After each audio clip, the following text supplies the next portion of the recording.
Hello दोस्तों, आप सभी को जय मसीह की स्वागत करते हैं आज फिर से एक और नए वीडियो में। दोस्तों, आज का वीडियो आप सभी मसीह भाई बहनों के लिए बहुत ही इंपॉर्टेंट होने वाला है। मेरे प्रियो, आज का वीडियो आप सभी मसीह भाई बहनों के लिए इसलिए इंपॉर्टेंट होने वाला है क्योंकि आज का जो विषय है ये थोड़ा हटके है। हम जानेंगे कि परमेश्वर ने जब आदम को बनाया था तो हव्वा को क्यों बनाया था। आप सभी जानते हैं कि एक परिवार में यदि कोई पुरुष बिगड़ जाता है तो वो घर सही सलामत रहता है कुछ हद तक, लेकिन एक स्त्री जब बिगड़ जाती है तो वो घर बर्बाद हो जाता है। उस घर की जो है नींव धीरे धीरे गिरने लगता है। तो मेरे प्रियो, ये वीडियो इसलिए इम्पोर्टेंट होने वाला है क्योंकि देखिए, हम आज बात करेंगे कि एक पति अपनी पत्नी के लिए क्या क्या कर सकता है, बाइबल इसके बारे में क्या कहता है। ठीक है ना। तो आशा करता हूं कि ये वीडियो आपको अच्छा लगेगा। मेरे प्रियो, मैं आपसे हमेशा रिक्वेस्ट करता हूं कि यदि आपने इस चैनल को सब्सक्राइब नहीं किया है तो प्लीज़ सब्सक्राइब कर लें ताकि हमारा नेक्स्ट वीडियो आप तक टाइम टू टाइम पहुंचता रहे। तो बिना देरी किए वीडियो को स्टार्ट करते हैं। ठीक है ना। देखिए, जैसा कि मैं आपको बता रहा था कि एक पति अपनी पत्नी के लिए क्या क्या कर सकता है। ठीक है ना। तो मेरे प्रियो, देखिए, ये भाई साहब जो हैं क्या कर रहे हैं, ये जो है शौचालय साफ कर रहे हैं। शौचालय, जैसे कि आप जानते होंगे कि जो लोग इस तरह का काम करते हैं उन लोगों को बहुत छोटी निगाह से देखा जाता है। ठीक है ना। एक पुरुष का जब विवाह होता है और जब दोनों एक तन और एक शरीर बन जाते हैं तो वो पुरुष जो है अपनी पत्नी से कुछ वादे करता है। उसकी पत्नी कहती है कि देखो भाई, मैंने अपना घर, अपने मम्मी पापा को, अपने भाई बहन को, जितने भी हमारे घर के परिवार थे, सब मैंने छोड़कर तुम्हारे पास आया है। वो लड़की कहती है अपने पति को। ये सही बात है कि जब एक लड़की का विदाई होता है तो वो लड़की बहुत ही इमोशनल हो जाती है क्योंकि वो अपना सारा संसार छोड़कर उसके पास जाती है जिसको अभी वो जानती तक नहीं है। वो बाप जिसने अपने बच्ची को पाल पोस कर बड़ा किया, जिसने अपनी बच्ची को पढ़ाया लिखाया, सारी जिम्मेदारियां उठाई, उसके दिल पर क्या बीतता होगा। वो जो है अपने दिल के टुकड़े को किसी और के हाथ में दे देता है। ठीक है ना।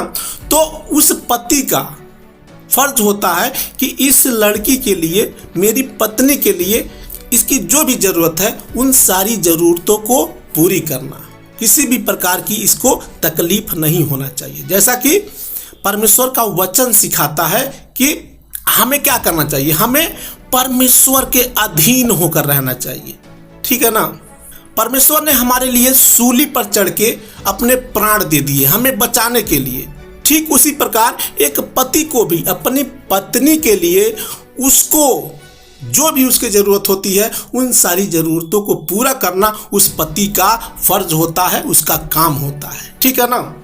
तो मेरे प्रियो, मैं आपको बता रहा था कि ये भाई साहब जो है लैट्रिन साफ कर रहे हैं। क्यों कर रहे हैं? अपनी पत्नी के लिए। ये आकर विदेश में या फिर कहीं पर भी नौकरी कर रहे हैं ताकि इनको 2 पैसे मिल सके और उस पैसे से अपना घर परिवार चला सके। उनके बच्चे होंगे, उनके माता पिता होंगे, उनकी घर की और भी बहुत सारी आवश्यकता होंगी। तो कोई भी व्यक्ति जब उसका शादी हो जाता है तो उसके ऊपर जिम्मेदारियां और बढ़ जाती हैं। ठीक है ना। तो मेरे कहने का मतलब ये है कि एक पुरुष को जो है क्या क्या नहीं करना पड़ता है। कोई भी इंसान अपने परिवार के लिए जीता है, अपने परिवार के लिए कुछ भी करता है। यदि उसको शौचालय का लैट्रिन साफ करना पड़ जाए वो भी करेगा ताकि उसके बच्चे भूखे ना मरे, उसके परिवार भूखे ना मरे। आप देखते होंगे कि बहुत सारे ऐसे लोग हैं जो अपने देश से विदेश में जाते हैं, सऊदी अरब, बाहर में, जो कि उनसे बकरी पालन करवाया जाता है, भेड़ बकरी चरवाया जाता है, कड़ी धूप में मेहनत करवाया जाता है। ठीक है ना। तो मेरे प्रियो, मेरे कहने का मतलब ये है, हम सब क्या हैं? हम सब परमेश्वर के लोग हैं और परमेश्वर पर विश्वास करने वाले हैं। हमें वही करना चाहिए जो परमेश्वर ने हमारे लिए किया था। हम सभी परमेश्वर के अधीन हैं। आइए हम एक वचन पढ़ते हैं, मरकुस अध्याय 10 के 6 से 9 तक। यहाँ लिखा है, पर सृष्टि के आरंभ से परमेश्वर ने नर और नारी करके उनको बनाया। इस कारण मनुष्य अपने माता पिता से अलग होकर अपनी पत्नी के साथ रहेगा और वे दोनों एक तन होंगे। इसलिए अब वे दो नहीं पर एक तन हैं। क्या है? एक तन है। लेकिन इस वचन में एक बहुत ही गहरा बात छिपा हुआ है। यहाँ लिखते हैं, प्रभु यीशु मसीह कहते हैं कि इस कारण, 7वें आयत में जब हम पढ़ते हैं तो यहाँ लिखा है कि इस कारण मनुष्य अपने माता पिता से अलग होकर अपनी पत्नी के साथ रहेगा। मेरे प्रियो, इस बात का बहुत सारे लोग गलत इस्तेमाल कर देते हैं। इस वचन के कहने का मतलब ये नहीं है कि आपको अपने माता पिता को छोड़ देना चाहिए और अपने पत्नी को लेकर रहना चाहिए। नहीं, आपकी माता पिता की जो भी जरूरतें हैं, उनकी दवाई दर्पण, कपड़े, रहने के व्यवस्था, खाना पानी, सब आपका फर्ज बनता है, आपका जिम्मेदारी बनता है। चाहे उसके लिए आप लैट्रिन साफ करके पैसे लाइए या फिर भेड़ बकरी चरा के, लेकिन आपका जिम्मेदारी बनता है कि आपको, यदि आपके माता पिता पाल पोस कर बड़े कर दिए हैं, आप कमाने लायक हो गए हैं, तो आपको उनकी परवरिश करना है, क्योंकि अब तक उन्होंने आपकी परवरिश की है। ठीक है ना? बहुत सारे ऐसे लोग होते हैं जिनकी पत्नियां माता पिता से पटती नहीं है, उनके सास ससुर से नहीं पटती है, वे अलग हो जाते हैं। बहुत सारे लोग अपने माता पिता को छोड़ देते हैं और उन्हें अनाथ आश्रम में कहीं छोड़कर चले आते हैं। बताइए, यदि आपके साथ ऐसा व्यवहार किया जाए तो आपके ऊपर क्या बीतेगा? मेरे प्रियो, इस बात को समझना बेहद जरूरी है। आज लगभग 50% ऐसा हो रहा है। मैं उन बहनों से बताना चाहूँगा जो अपने घर की बहू है, वो अपने सास ससुर, अपने माता पिता के साथ ऐसा खिलवाड़ ना करें। उनके जो दर्द हैं, उनके तकलीफ हैं, उसको समझे। साइंस का कहना यह है कि जब कोई भी व्यक्ति 50 से अधिक उम्र का हो जाता है तो उसके ब्रेन का मेमोरी जो होता है ना, वो धीरे धीरे लॉस होने लगता है। शरीर में चिड़चिड़ापन आ जाता है, हाई ब्लड प्रेशर बढ़ने की खतरा और बढ़ जाता है। तो ऐसे में कुछ ऐसे माता पिता हैं जो वो गुस्सा तो नहीं करना चाहते हैं, लेकिन वे अपने कंट्रोल में नहीं होते हैं, वे आउट ऑफ कंट्रोल होते हैं और किसी को भी बुरा भला कह देते हैं माता पिता लोग। तो इसका आप लोग बुरा मत मानिए, सबके घर में ऐसा होता है। माँ बाप जो है परमेश्वर के दिए हुए गिफ्ट है और उन्हें जब आप कोई तकलीफ पहुंचाएंगे ना, तो आपको कहीं भी सुकून नहीं मिलेगा। परमेश्वर क्षमा नहीं करेगा।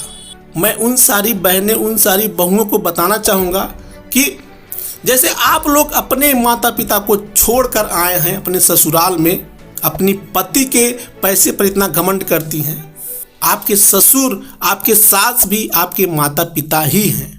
यदि वो कोई बात कहते हैं तो उसको आप यही समझकर चलिए कि कुछ हुआ ही नहीं है। तो मेरे प्रियो, मेरे कहने का मतलब ये था कि आप ऐसी गलती ना करें। यहाँ जो परमेश्वर का वचन सिखाता है कि इस कारण मनुष्य अपने माता पिता से अलग होकर अपनी पत्नी के साथ रहेगा। इसका कहने का मतलब ये नहीं कि आप अपने माता पिता का आदर करना छोड़ दें, उनको किसी अनाथ आश्रम में छोड़ दें, या फिर ऐसी मानसिकता किसी भी व्यक्ति के अंदर नहीं होनी चाहिए। मैं आपको बताना चाहता हूँ कि मेरी माँ है, मैं हिंदी बाइबल ज्ञान जो मैं आपको ये वीडियो बनाकर देता हूँ, मेरी माँ, मैं अभी भी रोज उसके पांव दबाता हूँ। उसकी जो भी आवश्यकता होती है मैं उन सारी आवश्यकताओं को पूरी करता हूँ, क्योंकि इस दुनिया में केवल मेरा एक ही माँ है और उसने मुझे जन्म दिया है। तो मेरे प्रियो, आप लोग ऐसी मानसिकता मत रखिएगा, ठीक है ना। मैं आपको बताना चाहूँगा कि ये बहन को देखिए, ये बहन सर पे ईंट लेके ढो रही है। क्या ये एक स्त्री का काम है? क्यों ढो रही है? अपने बच्चों के लिए, अपने परिवार के लिए। मेरे प्रियो, तो माँ ऐसी होती है। माँ, कोई भी माता पिता अपने बच्चों के लिए बहुत कठिन परिश्रम करते हैं। आपकी मानसिकता ऐसी नहीं होनी चाहिए कि गुस्से में होकर के कुछ भी कह दे, कुछ भी बोल दे। नहीं, यदि आपके माता पिता आपको 2 बात कह रहे हैं तो उसको सह लीजिए, ठीक है ना। मैं इन भाई को बताना चाहूँगा जो ये आप वीडियो देख रहे हैं, ये इतना कठिन परिश्रम क्यों कर रहे हैं अपने बच्चों के लिए। आप जो है अपना परिवार चलाने के लिए कुछ भी करते हैं, नौकरी करते हैं, लेकिन आपके माता पिता आपको कितना परिश्रम से पाले हैं ये बात आप शायद नहीं जानते होंगे।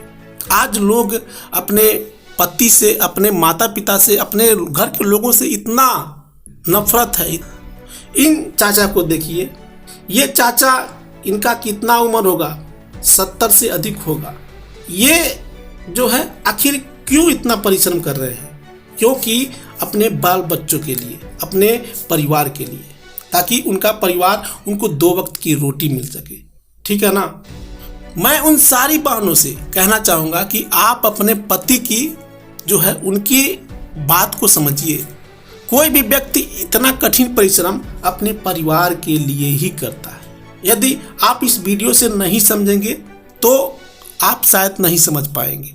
परमेश्वर ने परिवार इसीलिए बनाया है ताकि परिवार का मतलब ही प्रेम होता है, ताकि एक व्यक्ति यदि तकलीफ में पड़ता है तो दूसरा व्यक्ति उसको दवाई दर्पण कराता है, संभालता है।